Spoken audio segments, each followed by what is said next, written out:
looking at the concept of oxygenation. So when we think about oxygenation, we kind of talked a little bit about this, right? When we talked about a few other things in our previous classes before the exam.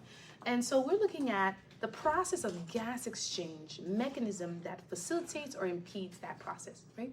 So we're looking at, that's really the biggest thing about oxygenation. We're going to find out that that is not breathing. I mean, it is breathing, it's inspiration, but it doesn't really get the oxygen into the lungs until the alveoli captures it, right? So oxygen exchange doesn't really happen until the oxygen hits the alveoli and then the carbon dioxide can exit it, right? So that's an important thing to take note of, but it's also important that we do have a clear passageway so the oxygen can go into the lungs, right? So the process of obtaining oxygen from the atmosphere and distributing it into the cells of the body, that is really what oxygenation is all about. So anything that impedes that is going to be a problem. So as you know, any of the organs that we study, it's always important to remember your anatomy, because if you know how it works, then you will understand how it can be broken and then what to do to get it to work again, right? So we know when we think about the anatomy, we have the nasal cavity, the epiglottis, the right lungs, the left lung, the diaphragm, all these things, right? Pharynx, larynx, trachea, bronchus, all those things are involved. So going back to ventilation, right? Ventilation is the actual movement of air in and out of the lungs. So that's when we say we need that clear, patent airway, right? When a person, before you do CPR, you want to listen, you want to lift up the chin. Okay, is it clear? Oh, is there something in the passageway? Do they have, where are they choking, right? Is there swelling? Like those things are going to affect the passageway. Those things are going to affect ventilation, right? Then we have diffusion, the movement of gases between the alveoli and the blood. So now once that passage is clear, the oxygen gets through, it gets to the alveoli. Now, once the alveoli is able to absorb the oxygen and the carbon dioxide is able to excrete and get out, that part is the diffusion, right? Because these are little cells that can diffuse, can travel, can move from one place to the next, and it has to do it in an appropriate way. So, and we're gonna learn when we see VQ ratio, that we can have a lot of oxygen, but very little blood for it to go in, or we can have a lot of blood, but very little oxygen for it to diffuse in. And those things matter, and that will help the person, or it would indicate whether the person is going to be well perfused, which is the next step, which is the movement of blood to carry the oxygen to the cells, right? So depending on how diffusion is being done will indicate how perfusion is being measured, right? If diffusion is happening very well, then perfusion is good. But if diffusion is not happening well, then perfusion will be affected. But also, the same goes for ventilation. Ventilation is not happening very well, diffusion won't happen well, and then perfusion won't happen well. So they're all connected, right? Thank you. Okay, so we have... Attention, you have it in. Sorry. No worries. So when we get to the perfusion, the VQ ratio, it's a nice to know concept, and we'll talk about it a little bit more, right? So the VQ ratio, though, when you think about it, you think of V as ventilation, right? So V, ventilation, how much air is coming in. So V in your mind can be huge. It could be a big V, right? Or it could be a little v. So big V means there's a lot of oxygen coming in, a lot of ventilation happening, right? And then when we think of Q, we think of perfusion, we think of the blood, right? So if there's a little bit of Q, then that's a little bit of blood. There's a little bit of perfusion happening. But if there's a big Q, there's a lot of blood, right? So that's one of the ways to think about it. So if there's we're going to talk a little bit more about that in a few minutes. So when we think about, again, going back to ventilation, we're thinking about the airflow. We're thinking about, the nose, the pharynx, the pharyngeal cavity, lower respiratory tract, alveoli, the airflow from the nose down to that. And that's important for us to understand, right? Because any of the problems we mentioned with differentiation, like when we mentioned a person who's a smoker, how because of the smoking, because of the irritation, right, that place is irritated. So now there has to be differentiation so that it can compensate for the issue, right? Let's build more mucus. Well, more mucus is going to affect airflow, right? You have the smoker's cough because it's in the way of the air. We got to cough it out to get rid of it. Or if a person is irritated and the villi that help bring the whatever dust, whatever is up, if they're being damaged, they're not working well, then we're not going to get that movement of debris to get swept out. And God forbid, if it goes past that area, there's nothing else to bring it up. The cough reflexes are not good, the cilia are not good, then we can have products that are trapped in the lungs or the alveoli, we can't get them out, we can have problems there as well. So the airflow matters. Okay, so normal airflow is important, and these protective mechanisms that I mentioned are important to keep that going well. So we already mentioned the nose, it warms, right? That's one thing we had to mention. It humidifies. So when we think about a person with tracheostomy, right? Where is the trach again? Right here. So what is it? It's not happening. If the nose warms, if it humidifies, then the air that is going through their trach is not going to be warmed or humidified. And so that's why a lot of people who are on trach, you see them attached to a humidifier, right? And then we have to be careful because if the water collects, then it can go down the lungs. But that's the idea. Since the body's not doing it, a machine has to do it for them, right? So that's important to note. So pharyngeal cavity holds the esophagus and trachea. The path of food, water. So then with the pharyngeal cavity, right, if it's not working, then we have people who, when they swallow, if it doesn't close properly, the food can go into the esophageal area, passive esophageal area into the pharynx, which is not good, right? So these are things that we need to remind ourselves of, okay? So what else? And then the pulmonary, let's see. So looking at the alveoli, really quickly, if we look at how the structure is, the one thing that you can notice is we have these are all veins, all little arteries connected to each other, capillary, where the blood is transferring the oxygen and the carbon dioxide. And even though there looks like there's a separation there, they're kind of all next to each other. And this one connects to this one, connects to this one, they're all connected. So when we start talking about VQ issues, right? Or when we talk about atelectasis, for example, right? Do you remember what atelectasis is? Collapsed lung, right? So if we have a problem and we're thinking about VQ ratio, there's a lot of ventilation, or a lot of air, or very little air, right? Let's think about, okay, collapsed lung. So all of these we said have veins and arteries, capillaries that are bringing the oxygen, carbon dioxide. But all of a sudden, something happens, this whole thing collapses, right? So now, all of the blood that was supposed to perfuse this area, it gotta go somewhere else, right? So it's going to be shunted elsewhere.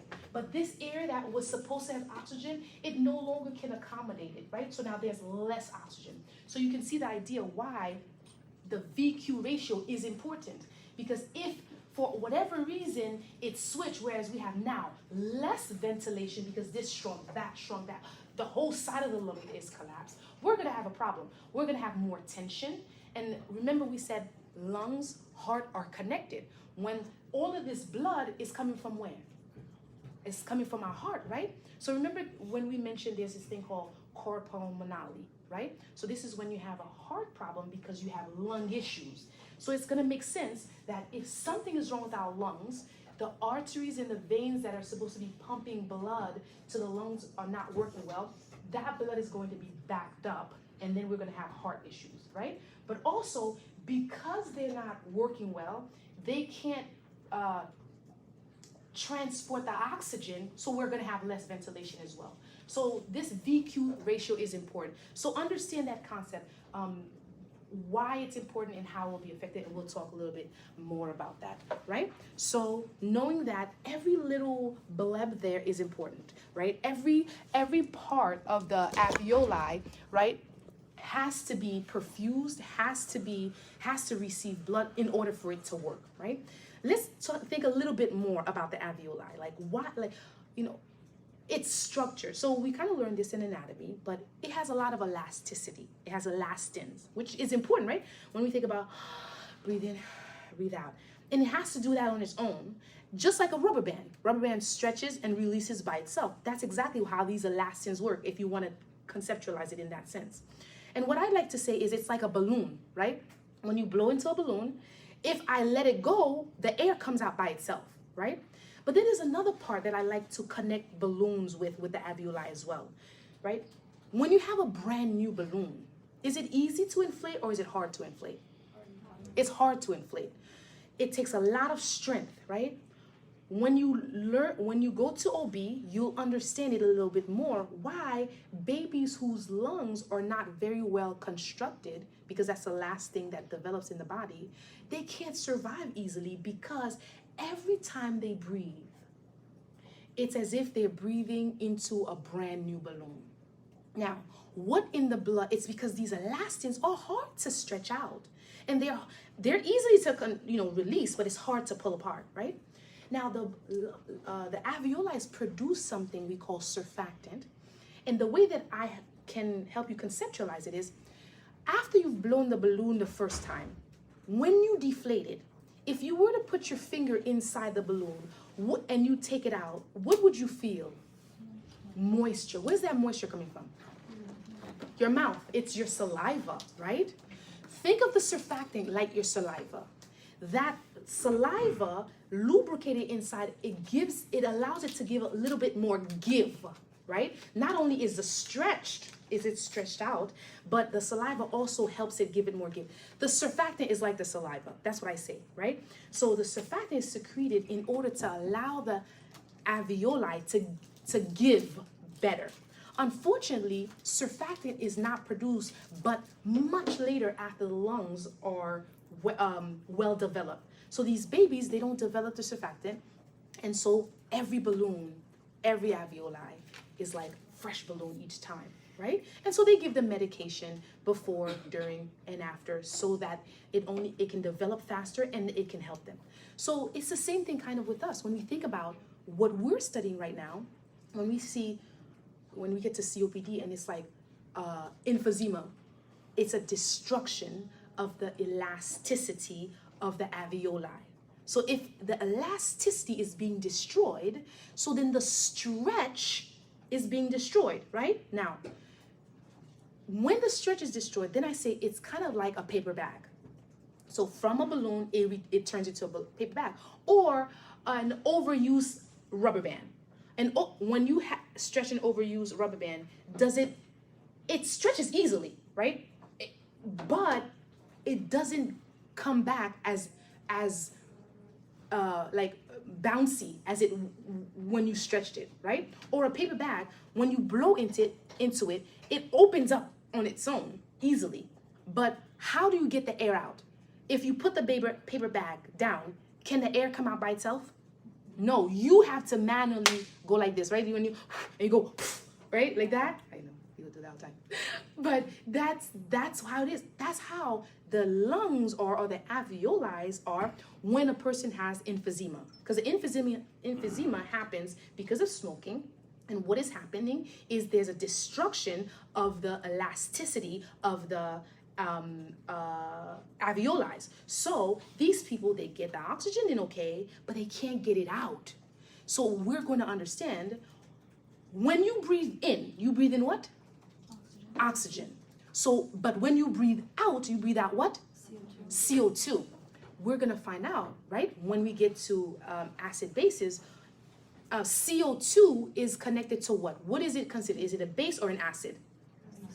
It's an acid, right? CO2 is an acid. So whenever you think of CO2, think of acid. So now these people, the carbon dioxide is trapped because they can't get it out by themselves. So what will their body become?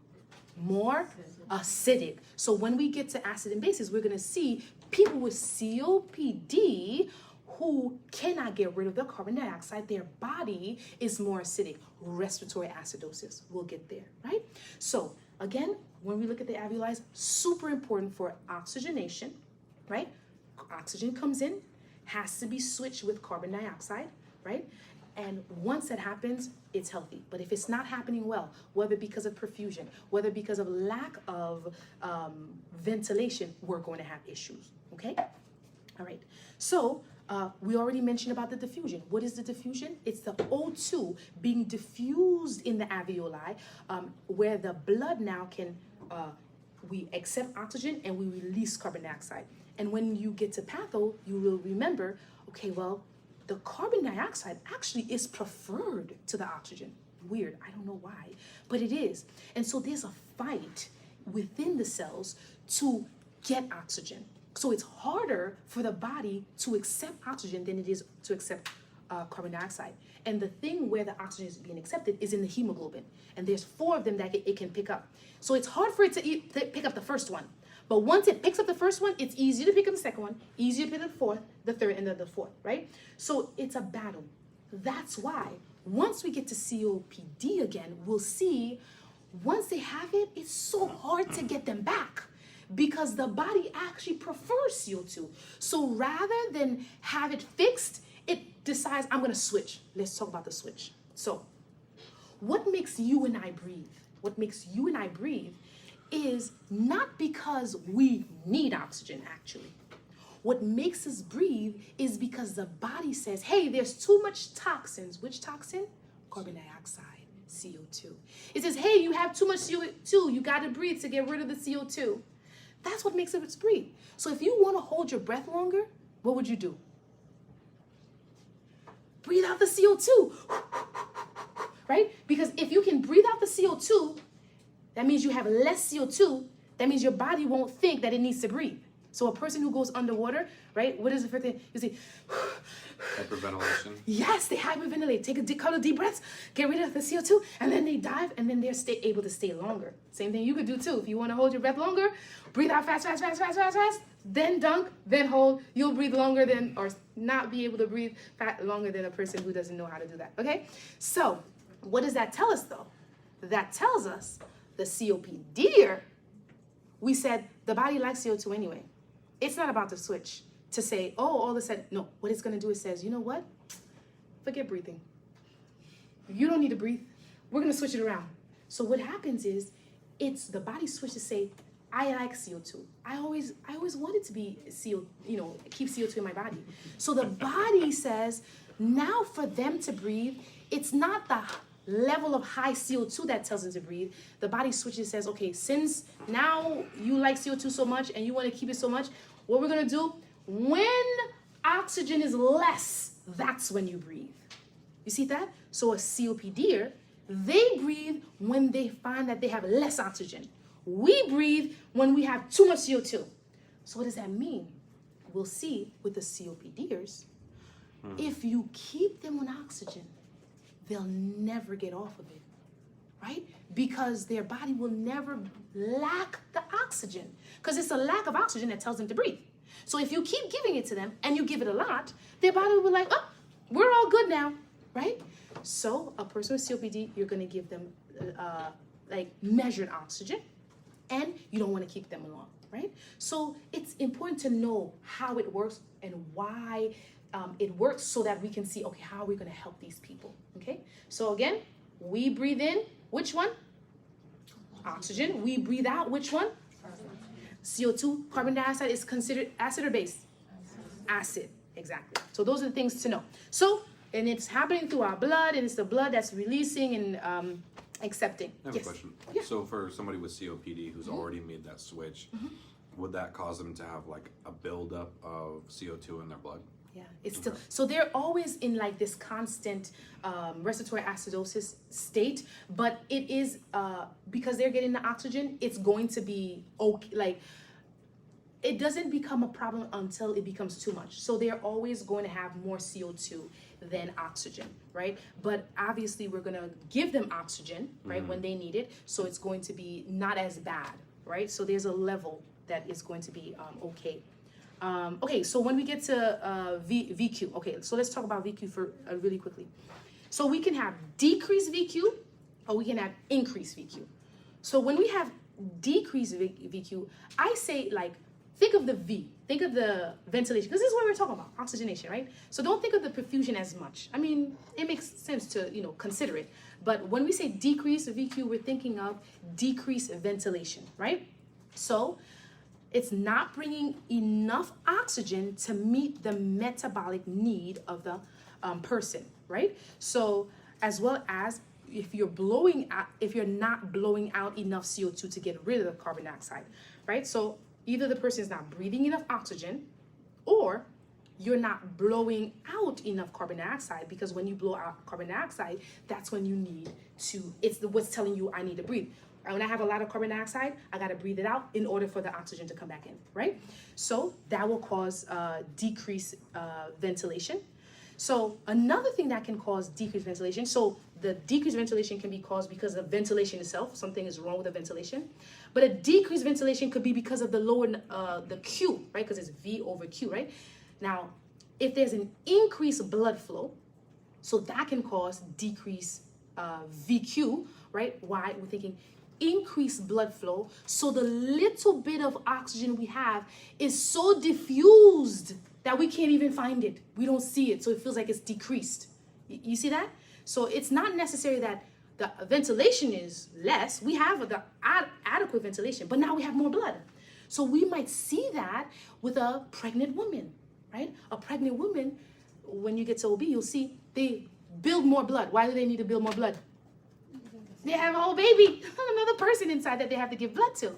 So because they have more blood now, the body is like, breathe more. So sometimes they get short of breath, right? And then the baby sometimes just sits on there and that's already short of breath. Anyway, but the point is they have a lot of blood with the same kind of lung, right? It's like, so we're going to have a little issue there. So that's one of the examples that we can use. So when you say, again, decrease VQ, think of ventilation. Ventilation is less. So ventilation is less either because something is wrong with the lungs, right? It's not doing its job, carbon dioxide exchange, or not breathing properly, or something is wrong with the blood, whereas actually the oxygenation is fine, but we have a lot more blood, okay? Then we can also, so low VQ refers to ventilation not able to keep up with perfusion, right? So that's really the thing. So then we have increased VQ. So again, remember I said, just focus on the V.